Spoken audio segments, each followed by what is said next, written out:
ಆದ್ಮಿ ಪಕ್ಷದ ರಾಜ್ಯಾಧ್ಯಕ್ಷ ಡಾಕ್ಟರ್ ಮುಖ್ಯಮಂತ್ರಿ ಚಂದ್ರು ರವರ ನೇತೃತ್ವದಲ್ಲಿ ನಗರದ ಫ್ರೀಡಂ ಪಾರ್ಕ್ನಲ್ಲಿ ಭಾರತ ಮತ್ತು ಅಮೆರಿಕ ವಾಣಿಜ್ಯ ಒಪ್ಪಂದವನ್ನು ವಿರೋಧಿಸಿ ಪ್ರತಿಭಟನೆ ನಡೆಯಿತು. ಈ ಪ್ರತಿಭಟನೆಯಲ್ಲಿ ರಾಜ್ಯಾಧ್ಯಕ್ಷರಾಗಿ ಡಾಕ್ಟರ್ ಮುಖ್ಯಮಂತ್ರಿ ಚಂದ್ರು ರವರು ಹಾಗೂ ನಂಜಪ್ಪ ಕಾಳೇಗೌಡ ರವರು, ವಕೀಲರು ಹಾಗೂ ರಾಜ್ಯ ಉಪಾಧ್ಯಕ್ಷರು ಸೀತಾರಾಮನ್ ರವರು, ರಾಜ್ಯ ಕಾರ್ಯಾಧ್ಯಕ್ಷರು ಹಾಗೂ ರವೀಶ್ ದಾಸಪ್ಪ ರವರು, ಮಹಾಲಕ್ಷ್ಮಿ ಲೇಔಟ್ ಅಧ್ಯಕ್ಷ ಆಮ್ ಆದ್ಮಿ ಪಾರ್ಟಿ ಪಕ್ಷದ ಅನೇಕ ಮುಖಂಡರುಗಳು ಹಾಗೂ ಕಾರ್ಯಕರ್ತರುಗಳು ಪ್ರತಿಭಟನೆಯಲ್ಲಿ ಭಾಗವಹಿಸಿದರು. ಬಂದ್ರಣ ನಮ್ಮ ವಸ್ತು ತಗೊಳ್ರಣ, ಕಷ್ಟಪಟ್ಟು ದುಡ್ದಿದೀವಣ, ಸಾಲ ಮಾಡಿ ಬಂದಿದೀವಣ, ಸಾಲ ಮಾಡಿ ಬೆವರರ್ಸಿ ದುಡ್ದಿದೀವಣ, ಸಾಲ ಮಾಡಿ ಬೆವರರ್ಸಿ ದುಡ್ದಿದೀವಿ. ದಯವಿಟ್ಟು ಭಾರತೀಯ ರೈತರು ನೋಡ್ರಣ, ಹಣ ಭಾರತೀಯ ಬೆವರರ್ಸಿ ದುಡ್ದಿದೀವಿ. ಬಂದ್ರಪ್ಪ, ನಮ್ಮ ಮಣ್ಣಲ್ಲಿ ದುಡ್ದಿರೋದು ಬಂದ್ರಪ್ಪ. ಇಲ್ಲಿ ಭಾರತದ ಮಾರ್ಕೆಟ್ ಬಂತಾರಪ್ಪ, ಅಮೆರಿಕದು ಬೇಡ. ಬಂದ್ರಪ್ಪ, ನಮ್ಮ ದೇಶದ ರೈತರು ಕಾಪಾಡ್ರಿ, ನಮ್ಮ ದೇಶದ ರೈತರು ಕಾಪಾಡ್ರಿ. ಕಷ್ಟಪಟ್ಟು ಸಿಹಿ ಭಾರತೀಯ ರೈತರ ಬಾಯಿಗೆ ಮಣ್ಣು ಹಾಕಿದ ಮೋದಿ ಸರ್ಕಾರಕ್ಕೆ ಹೇಳಿದಿಕ್ಕಾರ. ಲಕ್ಷಗಟ್ಟ ಮೋದಿ ಫೈಲ್ಗೋಸ್ಕರ ಭಾರತವನ್ನು ಹಣ ಇಟ್ಟ ಮೋದಿಗೆ ಹೇಳಿದಿಕ್ಕಾರ. Down down Modi, down down Modi. ಕಾಪಾಡಿ ಕಾಪಾಡಿ ಕಾಪಾಡಿ ಕಾಪಾಡಿ. ಭಾರತೀಯ ರೈತರಿಗೆ ಕಹಿ ನೀಡಿದ ಕೇಂದ್ರ ಸರ್ಕಾರಕ್ಕೆ ಹೇಳಿದಿಕ್ಕಾರ. ಮೋದಿಯ ಮಾಸ್ಟರ್ ಸ್ಟ್ರೋಕ್ಗೆ ಹೇಳಿದಿಕ್ಕಾರ. ಭಾರತೀಯ ರೈತರಿಗೆ ಇಂಡಸ್ಟ್ರಿಯಲಿಸ್ಟ್ಗೆ ಮಾಸ್ಟರ್ ಸ್ಟ್ರೋಕ್ ನೀಡಿದ ಮೋದಿಗೆ ಹೇಳಿದಿಕ್ಕಾರ. ಭಾರತೀಯರ ಆದಾಯ ಡಬಲ್ ಮಾಡ್ತೀನಿ ಅಂತೇಳಿ ಅಮೆರಿಕ ರೈತರ ಡಬಲ್. ಬನ್ನಿ ಸರ್, ಬನ್ನಿ ಮೇಡಮ್. ಎಸ್ಸಿ ಟೊಮೆಟೊ, ಎಸ್ಸಿ onion, best price, cheap price. ಬನ್ನಿ ಸರ್, ಬನ್ನಿ ಸರ್, ಬನ್ನಿ ಮೇಡಮ್. ಎಸ್ಸಿ ಟೊಮೆಟೊ, ಎಸ್ಸಿ onion, cheap rate, cheap rate, best rate, cheap rate, best rate. ಬನ್ನಿ ಸರ್, ಬನ್ನಿ madam. Cheap rate, best rate. ಬನ್ನಿ ಸರ್, ಬನ್ನಿ ಮೇಡಮ್. ಎಸ್ಸಿ ಟೊಮೆಟೊ, ಎಸ್ಸಿ ಆನಿಯನ್.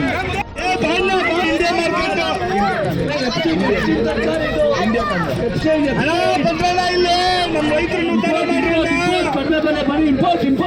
ನಮ್ಮ ರೈತರು ಉದ್ಧಾರ ಮಾಡಿ ಬಂದ್ರಣ. ಹಣ ನಮ್ಮ ದೇಶದ ರೈತ ಮೇಡ್ ಇನ್ ಇಂಡಿಯಾ ಇದೆ. ನೈಟ್ ಸೂಸೈಡ್ ಮಾಡ್ಕೊಂಡ್ಬಿಟ್ರೆ ಯಾರು ನೋಡೋದು? ಹಣ ರಾತ್ರಿ ಹೋಗಿ ಸೂಸೈಡ್ ಮಾಡ್ಕೊಂಡ್ರೆ ನಾವು ಇಂಡಿಯನ್ ರೈತರನ್ನ ಯಾರು ಹಣ ನೋಡೋದು? ಸಾಲ ಮಾಡ್ಕೊಂಡ್ರೆ ಪಾಪ ಕಾಪಾಡೋಣ. ಸಾಲ ತೀರ್ಸಕ್ಕಾಗಲ್ಲ, ಬೀದಿ ಬೀಳ್ತಾರೆ. ಬಂದ್ರಣ್ಣ, ನಮ್ಮ ದೇಶದ ರೈತರನ್ನ ಉಳಿಸಿ, ನಮ್ಮ ದೇಶದ ರೈತರನ್ನ ಉಳಿಸೋಣ. ಏನು ಒಪ್ಪಂದ ಮಾಡಿಕೊಂಡಿದ್ದಾರೆ ಭಾರತಕ್ಕೆ, ಅದು ರೈತರ ಮರಣ ಶಾಸನ ಅಂತ ಹೇಳೋದು ತಪ್ಪಾಗಲಾರದು. ಬಹುತೇಕ ನಾವು ಬೆಳೆದ ನಮ್ಮಲ್ಲಿ ಇರ್ತಕ್ಕಂಥ ಅಷ್ಟು ಕೋಟಿ ಜನರಲ್ಲಿ 90 ಕೋಟಿಗೂ ಹೆಚ್ಚು ಜನ ರೈತರೇ ಇರ್ತಕ್ಕಂಥ ಜನ. ಆ ರೈತರು ಇವತ್ತಿನ ದಿವಸ ವ್ಯವಸ್ಥಿತವಾಗಿ ಸಾವಯವ ಗೊಬ್ಬರ ಅಥವಾ ಬೇರೆ ಬೇರೆ ರೀತಿಯಲ್ಲಿ ಯಂತ್ರೋಪಕರಣಗಳು ಅತಿಯಾಗಿ ಇಲ್ಲದೆ ಇರ್ತಕ್ಕಂಥ ರೀತಿಯಲ್ಲಿ ಉತ್ಪತ್ತಿ ಮಾಡಿ ರಾಷ್ಟ್ರ ವಿಶ್ವಾದ್ಯಂತ ಹೆಸರು ಮಾಡಿರ್ತಕ್ಕಂಥ ಈ ಭಾರತ ದೇಶದ ಸಂಪೂರ್ಣ ನಾಶ ಮಾಡೋದಕ್ಕೋಸ್ಕರ ಕೆಲವೇ ವ್ಯಕ್ತಿಗಳಿಗೆ, ಶ್ರೀಮಂತ ವರ್ಗದವರಿಗೆ ಮತ್ತು ಯಾಂತ್ರಿಕ ಜೀವನದಲ್ಲಿ ರೈತ ಏನು ಕೆಲಸ ಮಾಡ್ತಾನೋ ಅಮೆರಿಕ ದೇಶದವರು ಅವ್ರಿಗೆ ಅನುಕೂಲ ಆಗೋದಕ್ಕೆ ಟ್ರಂಪ್ಗೆ ಒಂದು ರೀತಿಯಲ್ಲಿ ಅಡಿಯಾಳಾಗಿ ನಿಂತಿರ್ತಕ್ಕಂಥ ಪರಿಸ್ಥಿತಿ ನಮ್ಮ ದೇಶವನ್ನೇ ತಗೊಂಡು ಆಡ ಇಟ್ಟಂಗೆ ಕಾಣಿಸ್ತಾ ಇದೆ. ಆ ದೃಷ್ಟಿಯಿಂದ ಇದನ್ನು ನಿಮ್ಮ ಪ್ರತಿಷ್ಠೆಗಾಗಿ ಈ ಕೆಲಸ ಮಾಡಬೇಡಿ. ಪ್ರತಿಷ್ಠೆ ಮುಖ್ಯ ಅಲ್ಲ, ರಾಷ್ಟ್ರ ಮುಖ್ಯ. ನಿಮ್ಮ ಮೇಲೆ ಅಪಾರವಾದ ಗೌರವ ಇದೆ. ಯಾಕೆ ಈ ರೀತಿಯಾದಂಥ ತೀರ್ಮಾನಗಳನ್ನು ತಗೋತಾ ಇದ್ದೀರಾ? ಯಾವುದೋ ವಿಶ್ವದಲ್ಲಿ ವಿಶ್ವಮಾನವ ಅಥವಾ ವಿಶ್ವದಲ್ಲಿ ದೊಡ್ಡಣ್ಣ ನೀರಾಗಬೇಕು ಅನ್ನೋದಕ್ಕೋಸ್ಕರವಾಗಿ ಅವ್ರ ಜೊತೆ ಕೈ ಜೋಡಿಸಿರ್ತಕ್ಕಂಥದ್ದು. ಆಮೇಲೆ ಕೊಲೆಗಡಕರ ಜೊತೆ ಅಥವಾ ಈ ರೈತರ ಮರಣ ಶಾಸನ ಮಾಡ್ತಕ್ಕಂಥವ್ರ ಜೊತೆಯಲ್ಲಿ ಜೋಡಿಯಾಗಿದ್ದೀರಾ ಅಂತಕ್ಕಂಥ ಮಾತನ್ನು ನಾವು ಹೇಳಬೇಕಾಗುತ್ತೆ. ಆ ದೃಷ್ಟಿಯಿಂದ ಬಂಧುಗಳೇ, ನಾವೆಲ್ಲರೂ ಯಾವುದೇ ಪಾರ್ಟಿಯವರು BJPಯ ವಿರುದ್ಧವಾಗಿ ಹೋರಾಟ ಮಾಡಿದ್ರು ಅದಕ್ಕೆ ಈ ವಿಚಾರದಲ್ಲಿ, ರೈತರ ವಿಚಾರದಲ್ಲಿ ಬೆಂಬಲ ಇದೆ. ರೈತರಿಗೋಸ್ಕರವಾಗಿ ರಾಷ್ಟ್ರದಲ್ಲಿ ಹಿಂದೆ ಒಂದು ಸರಿ ಇದೇ ಪ್ರಧಾನಮಂತ್ರಿಗಳು 3 ವರ್ಷ ಹೋರಾಟ ಮಾಡಿದ್ರು ರೈತರಿಗೆ ಅನುಕೂಲ ಕೊಡಲಿಲ್ಲ, ಕಾಯ್ದೆಗಳನ್ನು ತಿದ್ದುಪಡಿ ಮಾಡಲಿಲ್ಲ, ಕಾಯ್ದೆಯನ್ನು ಎಂದಕ್ಕೆ ತಗೊಂಡಿಲ್ಲ. ಅದೇ ರೀತಿಯಲ್ಲಿ ಯಾವುದೇ ರಾಜ್ಯ ಸರ್ಕಾರ ಮಾಡಿದ್ರು ಕೂಡ ಅದನ್ನು ವಿರೋಧ ಮಾಡ್ತೀವಿ.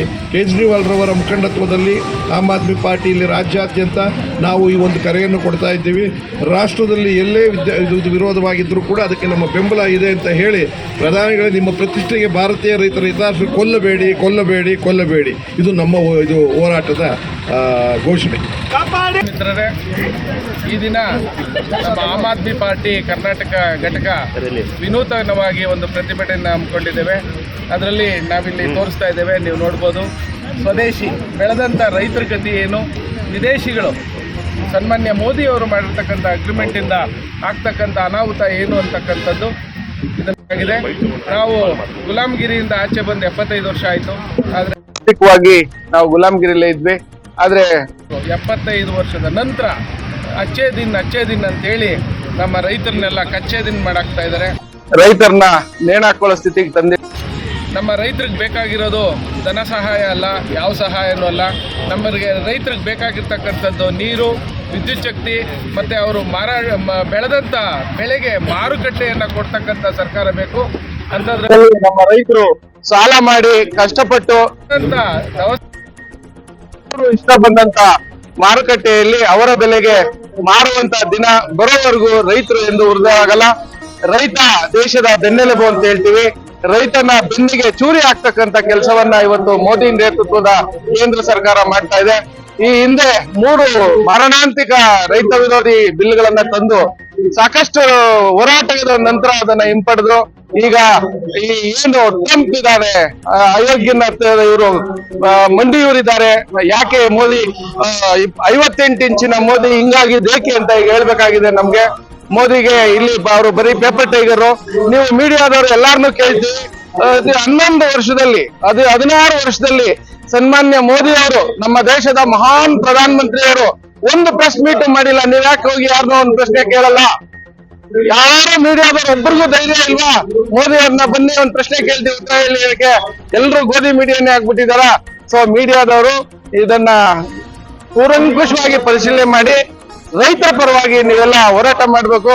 ಆಮ್ ಆದ್ಮಿ ಪಾರ್ಟಿ ರಾಜ್ಯದಲ್ಲೇ ಅಲ್ಲ, ಇಡೀ ದೇಶದಲ್ಲಿ ರೈತರ ಪರವಾಗಿ ಹೋರಾಟಕ್ಕೆ ನಿಲ್ತದೆ.